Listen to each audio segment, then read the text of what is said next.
got to be more careful. If you never had a bowl of gumbo that hugged you and bit you at the same time with the right amount of spice, you ain't make it right. Come on in this kitchen, I got you. We're gonna start with our clean, boneless, skinless chicken thighs. We're gonna season it with some Tony Chachere's, some onion powder, and some garlic powder, and then we're gonna chop it up. For my sausage, I use andouille and hot sausage, and I cut them up into circles like this. For my aromatics, I'm using the Holy Trinity, of course, celery, bell peppers, and onions. I added some oil to a large sauce pot with a heavy bottom. You're gonna need this heavy bottom pot to make your roux. Saute the chicken until it's fully cooked and remove it. Now let's make the roux, R-O-U-X. You're gonna start your roux with some vegetable oil and flour, and you're gonna cook this on medium low heat. You're gonna cook this until it turns to a brown paste. You're gonna keep stirring it until it turns darker and start to smell like peanuts. After your roux is done, you're gonna add your sausage and you're gonna brown it. After your sausage is cooked and browned off, you want to add in your veggies, your onions, your bell peppers, your celery. I also added in red bell peppers, but you don't have to add them. I added them for color. You want to saute them until they're softened, and then you're going to add your water or your stock. I'm going to add my chicken back in here. Normally, I make my own stock. Don't come for me, New Orleans.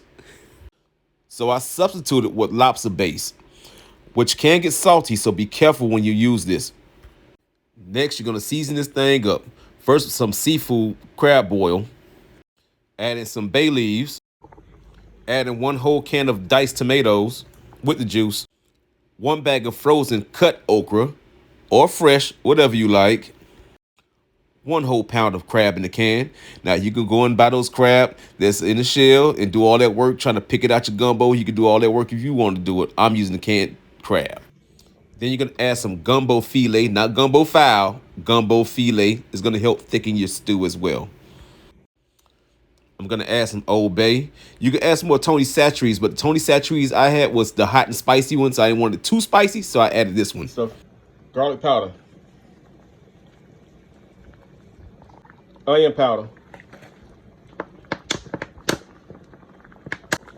Add my shrimp to it at the very end. Like, the only reason I leave my tails on because I want the pretty color. Like, you take yours off. Now, this is what I call a nice gumbo. This is a good, quick, and simple gumbo where you can add whatever you like inside your gumbo. You can add all the crab. You can add the crawfish tails, whatever you like. I didn't want all that inside of mine. You can add whatever you like inside of yours, okay?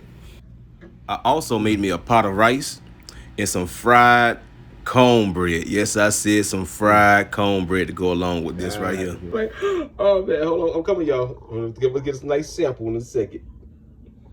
Got to be more careful. Gee.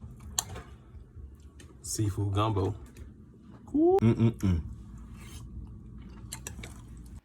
you already know, if you like what you see, try it.